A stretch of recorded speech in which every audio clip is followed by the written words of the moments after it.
Hello, আসসালামু আলাইকুম। সবাই কেমন আছো? আশা করি ভালো আছো। আমাদের আজকের 10th class of GK 15 minutes আন্তর্জাতিক এর টপিক হলো জাতিপুঞ্জ ও জাতিসংঘ, যেখান থেকে মোটামুটি প্রতি বছর কোনো না কোনো প্রশ্ন বিসিএসেও আসছে, ডিউতেও আসছে এবং মেডিকেলেও যতবার প্রশ্ন হয়েছে জাতিসংঘ থেকে প্রশ্ন খুবই কমন। জাতিসংঘের সাম্প্রতিক পার্টটা বাদ দিয়ে আন্তর্জাতিকে জাতিসংঘ রিলেটেড সব কিছুই আজকে পড়বো। প্রথমে হচ্ছে জাতিপুঞ্জ বা লিগ অফ নেশনস। এটা তৈরি হয়েছে প্রথম বিশ্বযুদ্ধের পরপর। জাস্ট এটা এত বেশি ইম্পর্টেন্ট না, জাস্ট এমনি জেনে রাখো। প্রথম বিশ্বযুদ্ধের পরপর শান্তি প্রতিষ্ঠা করার জন্য উড্রো উইলসন, যে ইউএস এর প্রেসিডেন্ট ছিল, সে একটা 14 দফা দিয়েছিল। এই 14 দফার মধ্যে একটা দফা ছিল যে আমরা একটা সংগঠন করি সব দেশ মিলে শান্তি রক্ষার জন্য, এটাকে বলবো জাতিপুঞ্জ। সে এরকম বলেছিল। আচ্ছা, তারপরে আলটিমেটলি প্রথম বিশ্বযুদ্ধের পর দ্বিতীয় বিশ্বযুদ্ধ যেহেতু হইল, তার মানে কি এই জাতিপুঞ্জটা ফেল করে গেল। সো তারপর দ্বিতীয় বিশ্বযুদ্ধের পরে জাতিপুঞ্জ বন্ধ হয়ে যায়, বিলুপ্ত হয়ে যায়। এরপর তার মানে এখান থেকে মনে রাখতে হবে জাস্ট তিনটা কথা। এক নম্বর কথাকে উড্রো উইলসন 14 দফার মাধ্যমে জাতিপুঞ্জটা গঠন করবার কথা বলে। 1920 সালে প্রথম বিশ্বযুদ্ধের পর এটা গঠন হয় এবং দ্বিতীয় বিশ্বযুদ্ধের পর এটা আবার বিলুপ্ত হয়ে যায়। তিনটা কথা। জাতিসংঘ বা ইউনাইটেড নেশন হচ্ছে আমাদের মেইন এবং সর্বোচ্চ আন্তর্জাতিক সংগঠন। এটা দ্বিতীয় বিশ্বযুদ্ধের পরপর আরো স্ট্রং ভাবে শান্তি বজায় রাখার জন্য করা হয়। কবে? 1945 সালের 24 অক্টোবর। Very important. কবে? 1945 সালের 24 অক্টোবর। এটার মূলত চারটা উদ্দেশ্য নিয়ে জাতিসংঘটা গঠন হয়। শান্তি, নিরাপত্তা, অধিকার আদায়, এরকম চারটা উদ্দেশ্য নিয়ে গঠন হয়। নামকরণও কিন্তু করেন এটাকে মার্কিন প্রেসিডেন্ট রুজভেল্ট। তার মানে ইউএস এর প্রেসিডেন্ট জাতিপুঞ্জেরও নামকরণ করে এবং ইউএস এর প্রেসিডেন্ট রুজভেল্ট সে আবার ইউএস এর, তাহলে ইউএস এর অনেক বড় ভূমিকা আছে। ইউএস এর প্রেসিডেন্ট রুজভেল্ট সর্বপ্রথম ওয়াশিংটন সম্মেলনে জাতিসংঘের নামকরণটাও কিন্তু সেই করে। ছবি দেখো, এখানে একটা হালকা নীল রঙের মাঝে পতাকাটা কি হালকা নীল রঙের মাঝে সাদা পৃথিবীর মানচিত্র। দুই পাশে এটা কিন্তু খেজুর পাতা না, এটা হচ্ছে জলপাই গাছের শাখা এবং জলপাই গাছটা শান্তির প্রতীক হিসেবে বসেছে। সদস্য, প্রতিষ্ঠাকালীন সদস্য টোটাল 51। লাস্ট যে 51তম সে হচ্ছে পোল্যান্ড। আর বর্তমান সদস্য 193। কিন্তু আমাদের স্বাধীন রাষ্ট্র তো 95। তাহলে ভ্যাটিকান সিটি আর কসোভো কিন্তু এই জাতিসংঘের আন্ডারে এখনো ঢুকে নাই। সর্বশেষ ঢুকেছে দক্ষিণ সুদান। এছাড়া ফিলিস্তিন, সেও এখনো সদস্য হতে পারে নাই। এবং তাইওয়ান, যে তাইওয়ানকে কিন্তু তাইওয়ান আর চীনের ঝামেলা আছে। সো আলটিমেটলি চীন যখন ঢুকে তখন তাইওয়ান জাতিসংঘ থেকে বহিষ্কার হয়ে যায়। আর ইন্দোনেশিয়া এমন একটা দেশ, এ একবার নিজে থেকেই নিজেকে প্রত্যাহার করছিল, আবার নিজেই যোগদান করে। কনফিউজিং দেশ আর কি। স্থায়ী পর্যবেক্ষক হচ্ছে যারা এখনো ঢুকে নাই বা যে কোনো সময় ঢুকে যাবে এরকম জাতিসংঘে। ভ্যাটিকান সিটি ফিলিস্তিন। সদর দপ্তর দেখো, যুক্তরাষ্ট্র জাতিপুঞ্জের নামকরণ করে, জাতিসংঘের নামকরণ করে। কত ইম্পর্টেন্ট! এর জন্য ইউএসএতেই তার সদর দপ্তর, নিউ ইয়র্ক, যুক্তরাষ্ট্র। আচ্ছা, ভাষা আছে 6টা। আর এছাড়া তোমার সপ্তম ভাষা হিসেবে বাংলাকে কিন্তু প্রস্তাব করা হয়েছে। লাইব্রেরি আছে, একজন মহাসচিব, দ্যাগ হ্যামারশোল্ড লাইব্রেরি। শান্তি ঘণ্টা সদর দপ্তরে আছে। বিশ্ববিদ্যালয় আছে টোকিওতে এবং কোস্টারিকাতে। এর মধ্যে যেগুলো আমরা লাল করে রেখেছি সেগুলাই বেশি ইম্পর্টেন্ট, সেগুলো অবশ্যই অবশ্যই অবশ্যই মনে রাখতে হবে। জাতিসংঘ গঠনের ইতিহাসটা আমরা ছবি দেখে মনে রাখার চেষ্টা করব। ছবিতে দেখো, এই জায়গাটা হচ্ছে যুক্তরাজ্য, এই যে ইউনাইটেড কিংডম, এটা বড় করে দেওয়া হয়েছে ছবিটা। এটা হচ্ছে যুক্তরাজ্য। প্রথমে যুক্তরাজ্যের লন্ডনে একটা বৈঠক হয়, এটা হচ্ছে প্রথম বৈঠক। তারপর যুক্তরাজ্যের এপাশে তো আটলান্টিক মহাসাগর, আটলান্টিক মহাসাগরের খুব কাছে এখানে প্রিন্সেস অফ ওয়েলসে যুক্তরাষ্ট্রের রুজভেল্ট এবং যুক্তরাজ্যের চার্চিল দুইজন মিলে একটা বৈঠক করে, এটাকে আটলান্টিক সনদ বলে। এটা দ্বিতীয়। তৃতীয় নাম্বারটা ইউনাইটেড স্টেটসে হয়। ইউনাইটেড স্টেটসের কোথায় হয়? ওয়াশিংটনে হয় এবং এখানেই নামকরণটা হয় কিন্তু ওয়াশিংটন সম্মেলনে। তাহলে লন্ডনে হলো, আটলান্টিক সনদটা হচ্ছে গিয়ে প্রিন্সেস অফ ওয়েলসে হলো, ওয়াশিংটনে হলো। এছাড়া দেখো এখানে মরক্কো আছে, মরক্কোতে হচ্ছে তোমার কাসাব্লাঙ্কাতে, মরক্কোর কাসাব্লাঙ্কাতে একটা সম্মেলন হয়, ভার্জিনিয়াতে একটা সম্মেলন হয়, রাশিয়ার মস্কোতে একটা সম্মেলন হয়, ইরানের তেহরানে একটা সম্মেলন হয়, ব্রিটেনে একটা সম্মেলন, ব্রিটেন উডস সম্মেলন হয়। আবার হচ্ছে ডাম্বারটন, ওয়াশিংটনের ডাম্বারটন সম্মেলন হয়। আর তোমার ইউক্রেনের ইয়াল্টাতে ইউক্রেনের আরেকটা সম্মেলন হয়। সো টোটাল মিলায় কিন্তু অনেকগুলা সম্মেলনই হচ্ছে। এছাড়া আবার লাস্ট সম্মেলন যেটা সান ফ্রান্সিসকো, সেখানে গিয়ে আলটিমেটলি কি হয়, 50টা দেশ স্বাক্ষর করে। প্রথমে তারা 26 জুন স্বাক্ষর করে, এরপর 15 অক্টোবর পোল্যান্ড স্বাক্ষর করে, কিন্তু তখনও সনদ কার্যকর হয় নাই। এই কারণে টোটাল স্বাক্ষরকারী বা প্রতিষ্ঠাকালীন দেশ 51টা। লাস্টে সনদটা কার্যকর হয় 24 অক্টোবর 1945। এজন্য জাতিসংঘ দিবস কিন্তু 24 অক্টোবর। অনেকগুলো দিবসও কিন্তু আজকে আমরা পড়ে ফেলবো। তাহলে এখান থেকে আমি দাগিয়ে দিয়েছি যে পয়েন্টসগুলো, ওগুলো বেশি ইম্পর্টেন্ট। তারপরে আসি জাতিসংঘের অঙ্গসংস্থা অত বেশি ইম্পর্টেন্ট না, আমি জাস্ট যে 3টা লাইন দিছি, এই 3টা লাইন মনে রাখতে হবে। সাধারণ পরিষদ বাংলাদেশের হুমায়ুন রশিদ চৌধুরী সভাপতির দায়িত্ব পালন করছেন। ল্যাটিন, এটা হচ্ছে তোমার নিরাপত্তা পরিষদের স্থায়ী সদস্য আর অস্থায়ী সদস্য আছে। স্থায়ী সদস্য 5টা দেখো, এই যে যুক্তরাষ্ট্র, রাশিয়া, চায়না, আর এখানে আছে ফ্রান্স। এই 5টা স্ট্রং কান্ট্রি মিলে হচ্ছে তোমার কি করে, স্থায়ী সদস্য করে। তাহলে এরা কি স্থায়ী সদস্য? এদের ভেটো ক্ষমতা আছে। ভেটো মানে আমি মানি না। বাংলাদেশকে যেমন এরা ভেটো দিয়েছিল, চায়না ভেটো দিয়েছিল, যার কারণে কিন্তু বাংলাদেশ প্রথম বছর জাতিসংঘে যুক্ত হতে পারেনি, কিন্তু পরপর 2বার ভেটো দেওয়া যায় না দেখে পরের বার ঠিকই যুক্ত হয়ে গেছে। আর বাংলাদেশ 2বার নিরাপত্তা পরিষদের অস্থায়ী সদস্য হিসেবে দায়িত্ব পালন করেছে। সচিবালয়, আন্তর্জাতিক আদালত, ওসি পরিষদ, জাস্ট নামগুলো একটু জানবে, এখান থেকে জানার অত বেশি ইম্পর্টেন্ট কিছু নাই। মহাসচিবদের নামও সবার নাম লাগে না, একবার রিডিং দিতে পারে, এবং আমি যে লালগুলা করেছি অ্যাটলিস্ট ওগুলা পড়তে হবে। অ্যান্ড লাস্ট দেখো, ড্যাগ হ্যামারশোল্ডের নামে একটা লাইব্রেরি আছে, এবং সে কিন্তু মরণোত্তর শান্তিতে নোবেল পায়।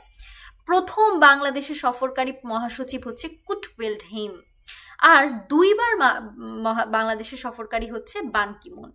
এছাড়া কফি আনানও কিন্তু জাতিসংঘের সাথে মিলিতভাবে শান্তিতে নোবেল পায়, এটাও ইম্পর্টেন্ট। আর লাস্ট বর্তমান মহাসচিবকে অ্যান্তেরিও গুতেরেস, উনি কোথাকার, পর্তুগালের সাবেক প্রধানমন্ত্রী ছিলেন অ্যান্তেরিও গুতেরেস। গেল। তারপরে আসি আমরা আন্তর্জাতিক আদালত, বা এটাকে আমরা বলবো ইন্টারন্যাশনাল কোর্ট অফ জাস্টিস। এছাড়া এটা কিন্তু জাতিসংঘের আদালত। এছাড়া জাতিসংঘের না, কিন্তু স্বাধীন 2টা আরো প্রতিষ্ঠান আছে, যেটা পড়াবো। একটা হচ্ছে ইন্টারন্যাশনাল ক্রিমিনাল কোর্ট ICC, এবং পার্মানেন্ট কোর্ট অফ আরবিট্রেশন, স্থায়ী সালিসি আদালত। এই 2টা হচ্ছে স্বাধীন। দেখো এখানে লেখাই আছে এটা জাতিসংঘের আন্ডারে না, এরা স্বাধীন, কিন্তু এটা কিন্তু জাতিসংঘের আন্ডারে। ঠিক আছে? 3টারই সদর দপ্তর নেদারল্যান্ডের হেগে। তাহলে নেদারল্যান্ড দি হেগ শহরে, মানে নেদারল্যান্ডের হেগ শহরে সকল রকম আদালত বা স্থায়ী ক্রিমিনাল আদালত বা আন্তর্জাতিক আদালতগুলো আছে। এখানে যেটা মনে রাখতে হবে, এইটাকে পিস প্যালেস, সদর দপ্তরটাকে পিস প্যালেস বলা হয়। এখানে বিচারক আছে 15 জন, এর মধ্যে 9 জন সম্ভবত নারী, মেয়াদ 9 বছর। এখানে প্রথম যে মামলাটা উঠেছিল যুক্তরাজ্য আর আলবেনিয়ার মামলা উঠেছিল। আর আন্তর্জাতিক ক্রিমিনাল কোর্টটাও একটু জেনে রাখবা, আর এটাও নেদারল্যান্ডে অবস্থিত সদর দপ্তর এবং স্থায়ী সালিসি আদালত। এরা জাতিসংঘের অঙ্গ সংগঠন না। অঙ্গ সংগঠনকে আইসিজে, এটা অঙ্গ সংগঠন। এটার কালারটাও ডিফারেন্ট, এই যে দেখো, আমি যেন এটার কালারটা ডিফারেন্ট করে এনেছি। আর তারপরে আসি জাতিসংঘের শান্তি মিশন হয়, এবং শান্তি মিশনে বাংলাদেশেরও কিছু ভূমিকা আছে, এটা আলাদা করে নেওয়া হয়েছে। এটাকে ব্লু ব্যারেটও বলা হয়, কারণ এরা নীল রঙের শিরস্ত্রাণ পরিধান করে মাথায়।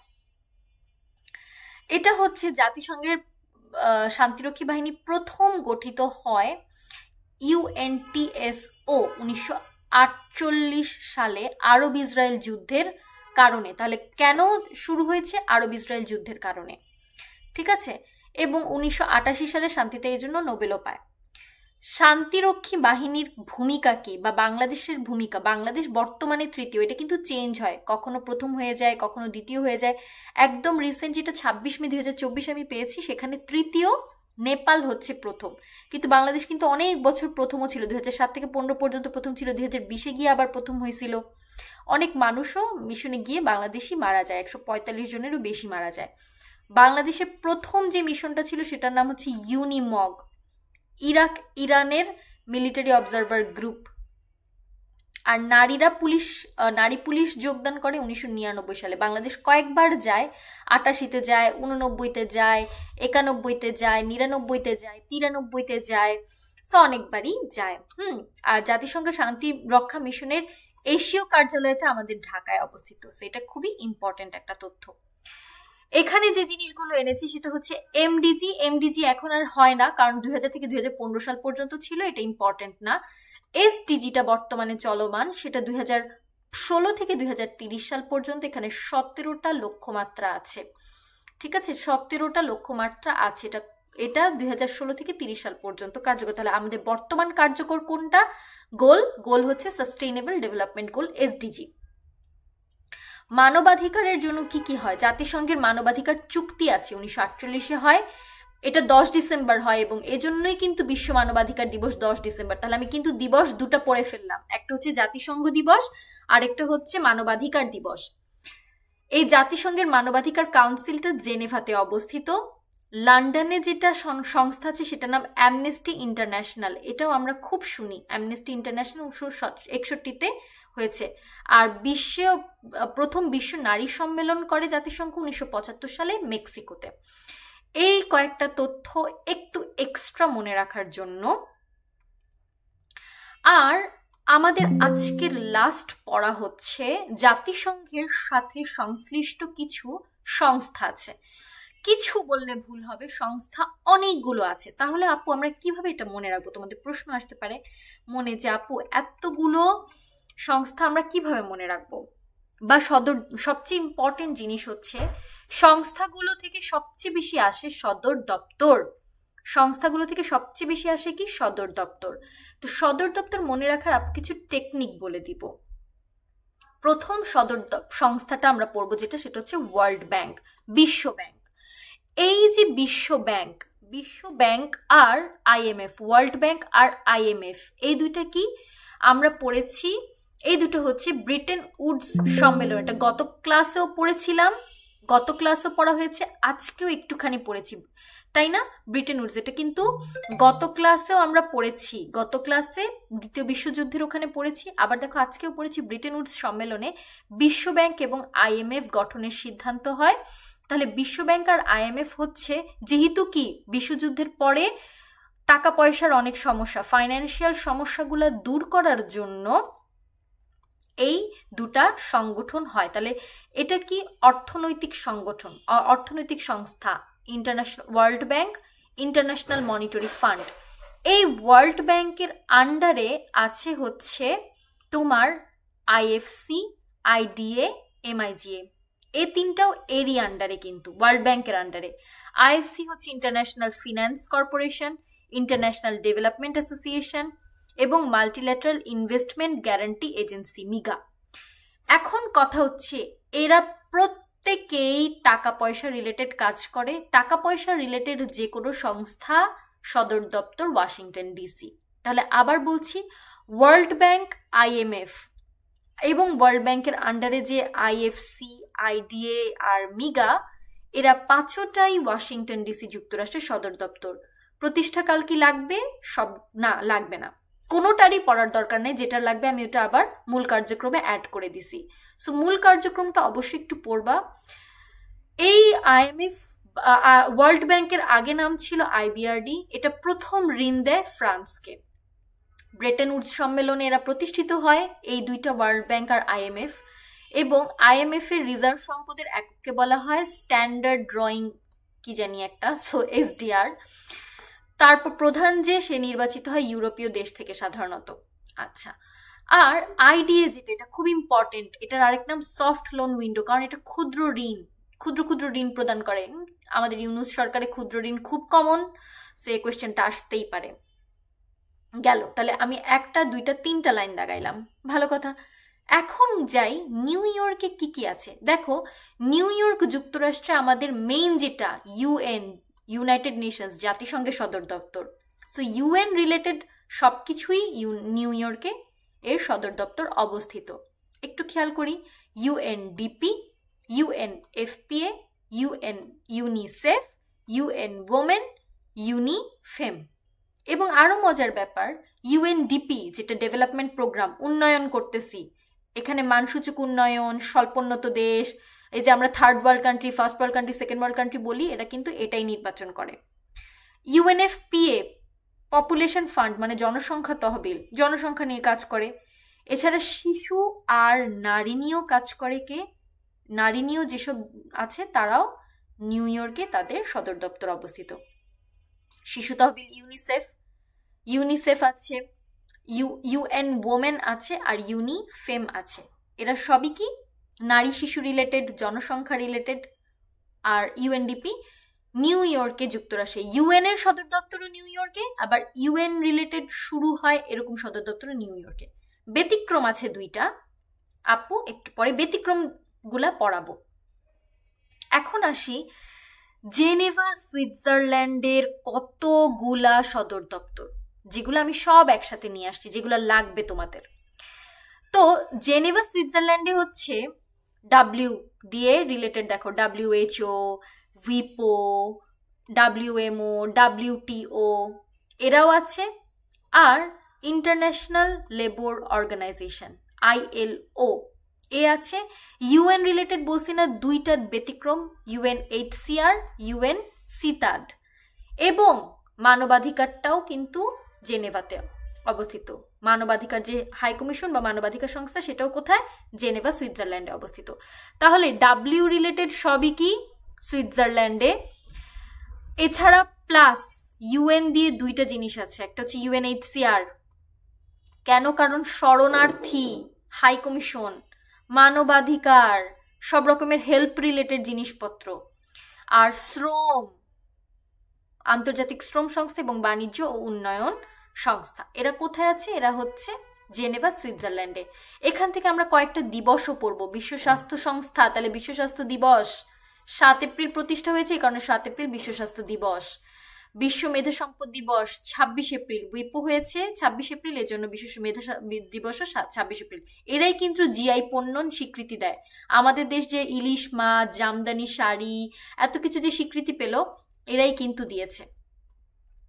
তারপর ওয়ার্ল্ড ট্রেড অর্গানাইজেশন, WTO, বাণিজ্য রিলেটেড গুলাও, বাণিজ্য, আনকট্যাড, এরাও কিন্তু কি করে, এখানে অ্যাড আছে।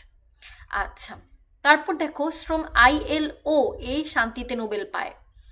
এবং UNHCR এত ইম্পর্টেন্ট, এই 2 বার শান্তিতে নোবেল, তাহলে 2 বার শান্তিতে নোবেল পায় একমাত্র UNHCR। কেন? কারণ শরণার্থী রিলেটেড অনেক কাজ করেছে। এই যে আমাদের দেশেও তো শরণার্থী আছে, রোহিঙ্গা, এরকম কত দেশে এরকম শরণার্থী থাকে না। আচ্ছা, the last slide of today. প্রথমে দেখি রোম, ইতালিতে কি কি আছে। দেখো, ইতালি রোমে হচ্ছে খাবার রিলেটেড সবকিছু, food and agricultural organization FAO, কৃষি উন্নয়ন IFAD, খাদ্য কর্মসূচি ওয়ার্ল্ড ফুড প্রোগ্রাম। খাবার রিলেটেড গুলা কোথায় থাকে? রোম, ইতালিতে। কারণ আমরা ইতালি খাবার আবার আমাদের খুব পছন্দ, তো এই জন্য ইতালিতে সব খাবার রিলেটেড গুলো পাঠানো হয়েছে।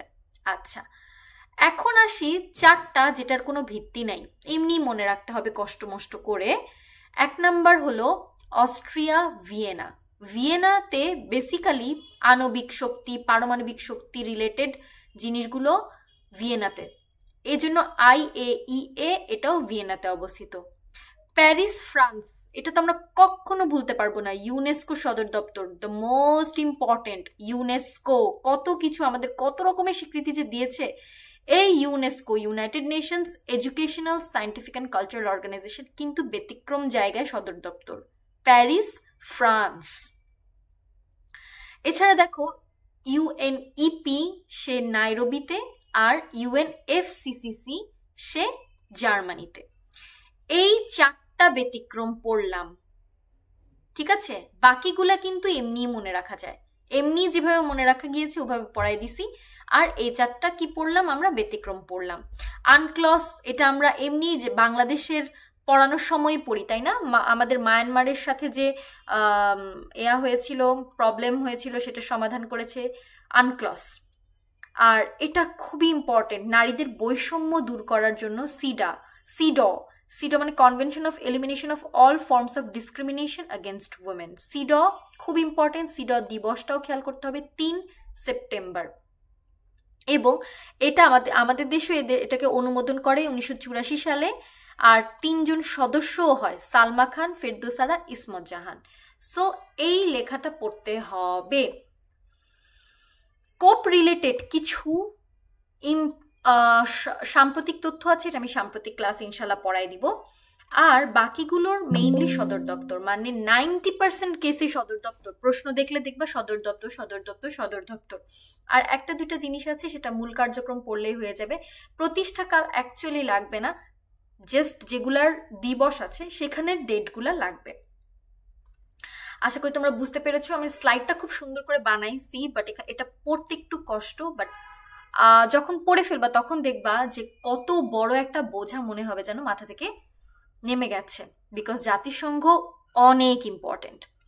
ভালো থেকো, সুস্থ থাকো, নেক্সট ক্লাসে দেখা হবে। আল্লাহ হাফেজ।